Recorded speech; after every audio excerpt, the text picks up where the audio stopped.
Hello friends. स्वागत है आप सभी का हमारे आज के इस वीडियो में।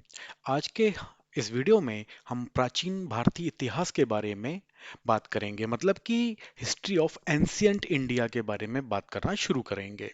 ठीक है। सो जब हम भारत के इतिहास के बारे में बात करें या फिर इस पूरे विश्व के इतिहास के बारे में बात करें, तो उसको समय के अनुसार अलग अलग भागों में बांटा गया है, जिसमें से आज का हमारा मुख्य विषय प्रागैतिहासिक भारत निकल करके आएगा। अपने वीडियो में हम आगे बढ़ें उसके पहले, अगर अभी तक आपने हमारे चैनल को सब्सक्राइब नहीं किया है तो करें, हमारे वीडियोस को देखें, उन्हें लाइक करें, ज़्यादा से ज़्यादा लोगों के साथ में शेयर करें और अपने ऑब्जर्वेशंस कमेंट सेक्शन में लिख करके हमको बताएं, और साथ में हमको ये भी बताएं कि हम अपने वीडियोस को इम्प्रूव करने के लिए और क्या क्या कर सकते हैं। तो आते हैं आज के वीडियो पे, और आज का हमारा मुख्य विषय है प्रागैतिहासिक भारत। तो जब हम प्रागैतिहासिक भारत के बारे में बात करें और हमने जैसे कहा कि समय काल के हिसाब से बहुत सारी चीजें बदली, तो पहले तो हम ये दिन देखते हैं कि हम अपने समय को, उस काल को किस हिसाब से बांट सकते हैं। हमने उस समय को तीन भागों में बांटा, जिसमें प्रागैतिहासिक काल, आद्य ऐतिहासिक काल और ऐतिहासिक काल आता है। हम तीनों के ऊपर विस्तार से चर्चा करेंगे, एक एक करके चर्चा करेंगे। आज जिस टॉपिक के ऊपर हम हैं वो है प्रागैतिहासिक भारत। प्रागैतिहासिक भारत को या प्रागैतिहासिक काल को हमने फिर तीन भागों में बांटा, जो हैं पाषाण युग, कांस्य युग या फिर लौह युग।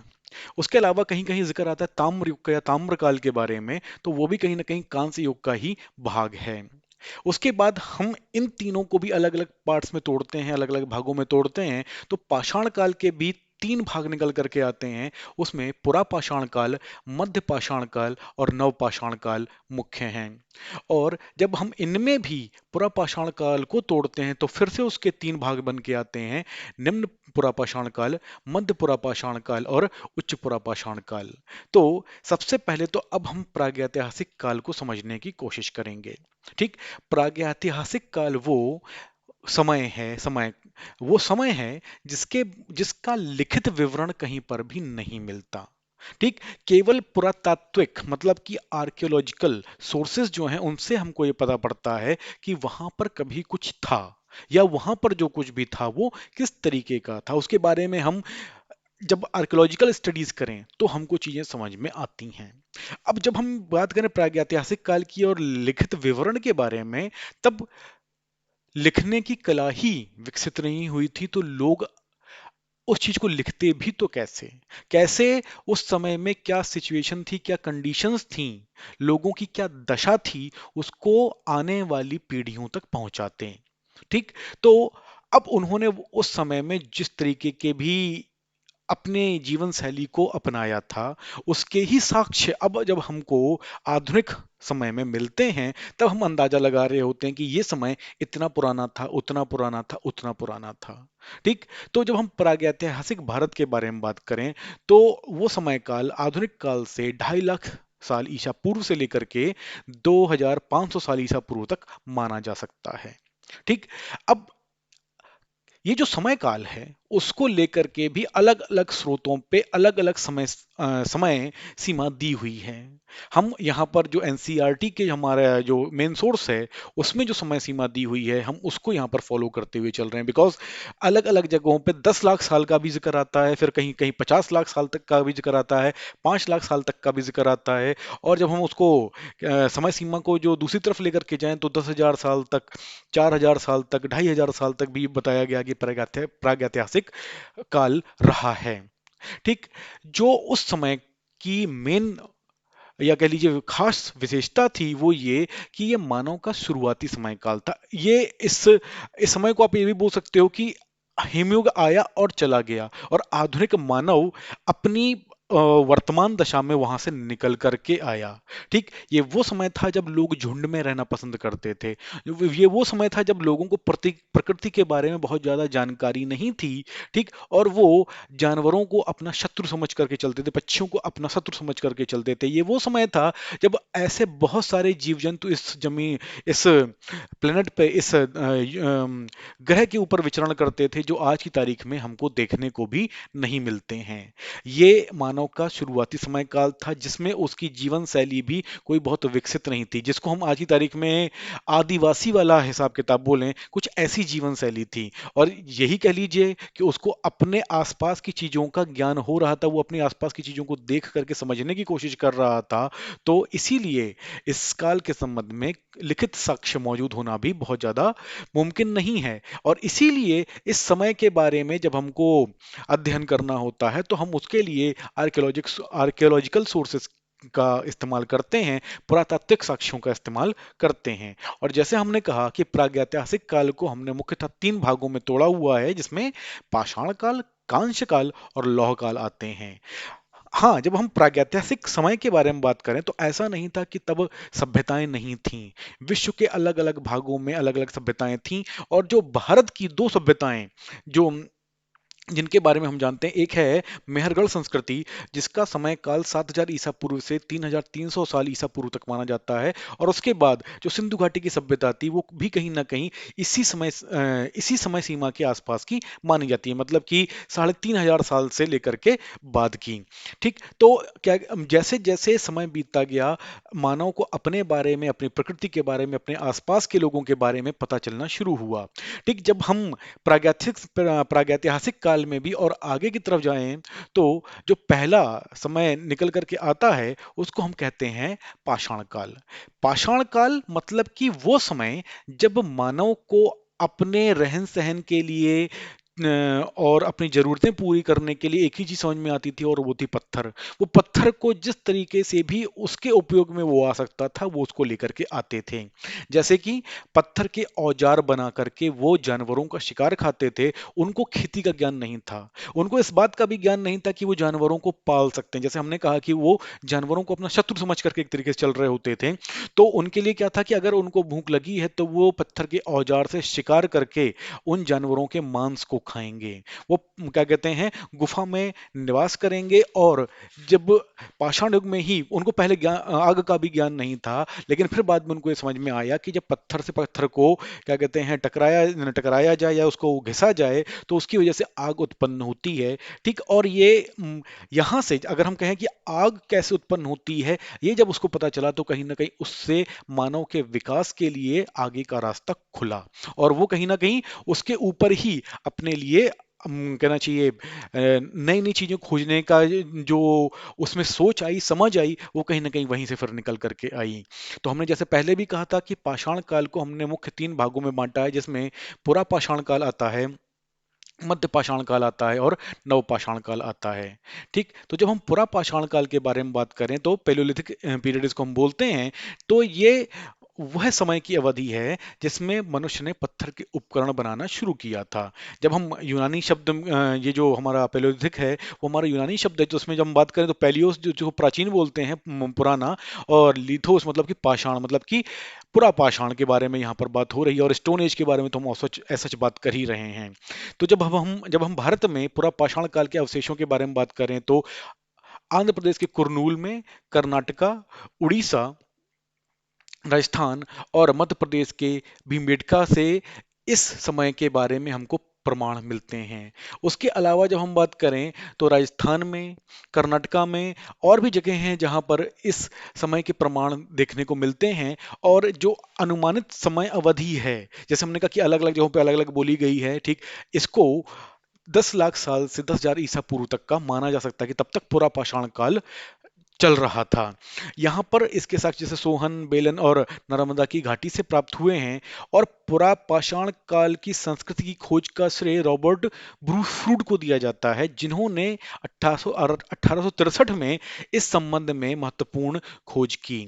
अब जैसे हमने कहा कि मानव को अपने आसपास की चीज़ों के बारे में जो जानकारी थी वो बहुत ही सीमित थी। ठीक, तो उसकी गतिविधियां भी बहुत सीमित थीं। और वो अपने रहन सहन के लिए, भरण पोषण के लिए कहीं ना कहीं जानवरों के ऊपर डिपेंडेंट था, उनके शिकार के ऊपर। और जरूरत पड़ने पर वो खाद्य संग्रह भी करता था। और निवास के लिए उसको घर किस तरीके से बनता है या घर का क्या इंपॉर्टेंस होता, तब तो उसको उतना ज्ञान नहीं था, तो वो गुफाओं में निवास करता था। और इस काल के जो मनुष्य हुआ करते थे वो निग्रेटो नस्ल के कहे जा सकते हैं।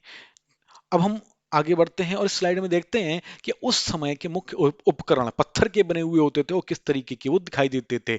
खास तौर में इनमें खासियत ये थी कि वो नुकीले होते थे जिससे जानवरों को चोट पहुंच सके, और अगर उनके आपस में भी लड़ाई हो रही है तो कहीं ना कहीं वो पत्थर के हथियार का ही इस्तेमाल होने वाला था। जैसे क्या कहते हैं, पत्थर की कुल्हाड़ी भी आप कह सकते हो, हैंड एक्स बोल सकते हो, वो भी कहीं ना कहीं वो पत्थरों को काट करके उनको शेप दे करके ही उनको बनाते थे। और ये जो डायग्राम्स हैं सारे के सारे जो फिगर्स हमको नजर आ रहे हैं, वो उनके ही हथियार थे एक तरीके से, जिनको वो अपने डिफेंस के लिए, अटैक करने के लिए या हंटिंग के लिए यूज करते थे। और उसके अलावा जब हम बात करें तो पुरा पाषाण काल का जो महत्वपूर्ण साक्ष्य है वो भारत में महाराष्ट्र के पटने नामक स्थान से मिलता है, जहां पर शुतुरमुर्ग के अवशेष प्राप्त हुए हैं। भारतीय उपमहाद्वीप के अधिकांश भागों से इस तरह के साक्ष्य प्राप्त हुए हैं। जहां नहीं मिलते हैं वो है गंगा का मैदान, गंजेटिक प्लेन, और सिंधु घाटी का क्षेत्र, मतलब कि इंडस वैली जो थी, जिसमें बाद में चल करके हमारी सभ्यता जो थी वो डेवलप हुई। ठीक। और जब हमने कहा कि जो औजार बनने थे वो पत्थर से ही बनने थे, और जो पहला औजार उन्होंने बनाया वो कहीं ना कहीं पत्थर की कुल्हाड़ी थी, जो जिसको वो अपने इस्तेमाल में लेकर के आता था। हमने फिर पुरापाषाण काल को भी तीन अलग अलग भागों में बांटा, जिसमें निम्न पुरापाषाण काल, लोअर पैलियोलिथिक एज, मध्य पुरापाषाण काल, मिडिल पैलियोलिथिक एज, और उच्च पुरापाषाण काल, जिसको हम अपर पैलियोलिथिक एज बोलते हैं, वो आते हैं। ठीक। तो जब हम निम्न पुरापाषाण काल में बात करें तो ये सबसे पुराना समय था, मानव के विकास का सबसे पुराना समय, जिसकी जो शुरुआत है हम जो पहले प्रमाण हैं वो हमको 33 लाख साल पुराने तक मिलते हैं। ठीक। और जब पहली बार पत्थर का इस्तेमाल औजार बनाने के लिए किया जाने लग गया था, उसके बाद जैसे कहते हैं कि एक तरीके से जियोलॉजिकल नॉलेज क्या कहते हैं मानव को थोड़ी बहुत आई। मैं एग्जैक्टली तो नहीं कह सकता कि उसको इन सब के बारे में बहुत ज़्यादा मालूम था। ठीक। लेकिन उसको ये जरूर मालूम था कि किस तरीके की रॉक को यूज करके वो अपने लिए अच्छे औजार बना सकता है। तो उसमें जितने भी उसके मतलब के उपकरण थे वो क्वार्ट्जाइट पत्थर से, क्वार्ट्जाइट एक किस्म की रॉक है जिसकी स्टडी हम जियोलॉजी में करते हैं। ठीक। और जब हम बात करें कि इस काल में जो जलवायु जो क्लाइमेट था वो बहुत ही ठंडा क्लाइमेट था। ठीक। और जब हम निम्न पुरा पाषाण काल के बारे में बात करें तो भारत में सोहन घाटी में, बेलन घाटी में और भीमबेटका से इसके प्रमाण देखने को मिलते हैं, इसके साक्ष्य हमको देखने को मिलते हैं। ठीक। इस काल में ओल्डोवन किस्म के औजार सर्वप्रथम यूज किए गए। इन औजारों का प्रयोग अफ्रीका में, दक्षिण एशिया में और मध्य पूर्व में किया जाता था। ठीक। तो अब आते हैं मध्य पुरा पाषाण काल के बारे में बात करते हैं। तो जब हम ये यहाँ से ये कह लीजिए कि मानव की जो ग्रोथ थी, जो डेवलपमेंट था, थोड़ा और तेजी से हुआ, थोड़ा और पॉजिटिव साइड में जाने लग गया। और जो इसका समय काल था वो लगभग 3 लाख वर्ष से 30,000 ईसा पूर्व तक में काउंट किया जा सकता है। इस समय में पत्थरों से बने औजारों में परिवर्तन आया, और पहले के बजाय वो भारी भरकम औजार को यूज करने के बजाय छोटे और तीक्ष्ण, मतलब कि नोकदार औजारों को इस्तेमाल करना पसंद करते थे। और जो हमको प्रमाण भीमबेटका से और नर्मदा घाटी के क्षेत्र से मिलते हैं वो इसी काल से संबंधित हैं। ठीक। और जो औजार भी मिलते हैं वो कहीं ना कहीं इन्हीं क्षेत्रों में, उनके प्रमाण इन्हीं क्षेत्रों से हमको मिलते हैं। इस काल को हम फलक संस्कृति के नाम से भी जानते हैं, क्योंकि इस काल में विभिन्न प्रकार के फलक का उपयोग किया जाता है, जिसमें वेधनी, छेदनी, मतलब कि नुकीले औजार ये उसमें काउंट होते हैं, उनका इस्तेमाल कहीं ना कहीं होता था। और इन औजारों का जो इस्तेमाल होता था क्वार्ट्जाइट के अलावा जेस्पर से भी, जेस्पर भी एक किस्म की रॉक है जिसका इस्तेमाल औजार बनाने में किया जा सकता था, पत्थरों की चीजें बनाने में किया जा सकता है, या कह लीजिए सेरामिक चीजें बनाने में किया जा सकता है। तो जेस्पर का इस्तेमाल भी क्वार्ट्जाइट के साथ में किया जाने लग गया। अब आते हैं इसके तीसरे फेज के ऊपर, जिसको हम कहते हैं उच्च पुरापाषाण काल, अपर पैलियोलिथिक एज। तो ये कह लीजिए कि पुरापाषाण काल का ये अंतिम भाग था, और यहाँ पर जो एक डेवलपमेंट था वो थोड़ा सा और दिखाई दिया। सबसे बड़ा डेवलपमेंट था मानव के खुद के साथ में। ठीक। जब हम कहें मानव के खुद के साथ में तो उसका मतलब यहाँ पर निकल करके आता था कि जो वर्तमान होमोसेपियंस प्रजाति है मानव की, वो इसी समय में अस्तित्व में आई। और जो इसका समय काल था वो ईसा के 50,000 साल से लेकर के 10,000 साल के बीच का था। ठीक, ईसा से पहले का। ठीक है। और इस ड्यूरेशन में मानव के साथ में जैसे कहते हैं ना कल्चर, सोफिस्टिकेशन, सिविलाइजेशन, वो वाला पार्ट जुड़ा और उसके व्यवहार में परिवर्तन आया। कहते हैं ना जंगली से लेकर के वो आदमी तक का जो सफर था वो कहीं ना कहीं थोड़ा बहुत इस समय में देखने को मिला। उसके अलावा मानव ने गुफाओं के बजाय, क्या कहते हैं, गुफाओं का निर्माण करने के बजाय, या जो उनको गुफाएं बनी बनाई मिल जाती हैं जानवरों की, उनके बजाय पत्थर से घर बना करके उसमें निवास करना प्रारंभ किया। तो इस काल में पत्थर के अतिरिक्त अस्थियों के औजार भी उपयोग किए जाने लगे। भारत में छोटा नागपुर पठार क्षेत्र में, सेंट्रल इंडिया, मध्य भारत, कुरनूल और गुजरात आदि से इस काल के में जो क्या कहते हैं डेवलपमेंट हुई उसके प्रमाण मिलते हैं। और इस काल से गुफा के भित्ति चित्र, मतलब कि जो वॉल पेंटिंग्स मिलती थी या वॉल ड्राइंग्स मिलती थी, उसके अलावा अन्य कलात्मक कृतियों के निर्माण से साक्ष्य मिलते हैं कि उस समय का के मानव का जीवन कैसा था। और जो दक्षिण अफ्रीका में ब्लोम्बोस गुफा थी, वहां पे इस बात के भी प्रमाण मिलते हैं कि इस समय में मानव ने मछली पकड़ने का काम भी शुरू कर दिया था। ये कला भी उन्होंने कहीं ना कहीं सीख ली थी। और जैसे हमने पहले भी मेंशन किया कि यहाँ पर पत्थर के अलावा अस्थियों के औजार भी बनने लग गए थे। अस्थियां भी कहीं ना कहीं ऐसा वेस्ट वो लोग काउंट करके चलते थे, तो वो अपने यूज में किस तरीके से लेके आए, तो उन्होंने उसके औजार बनाने प्रारंभ कर दिए थे। तो आज के वीडियो में इतना ही।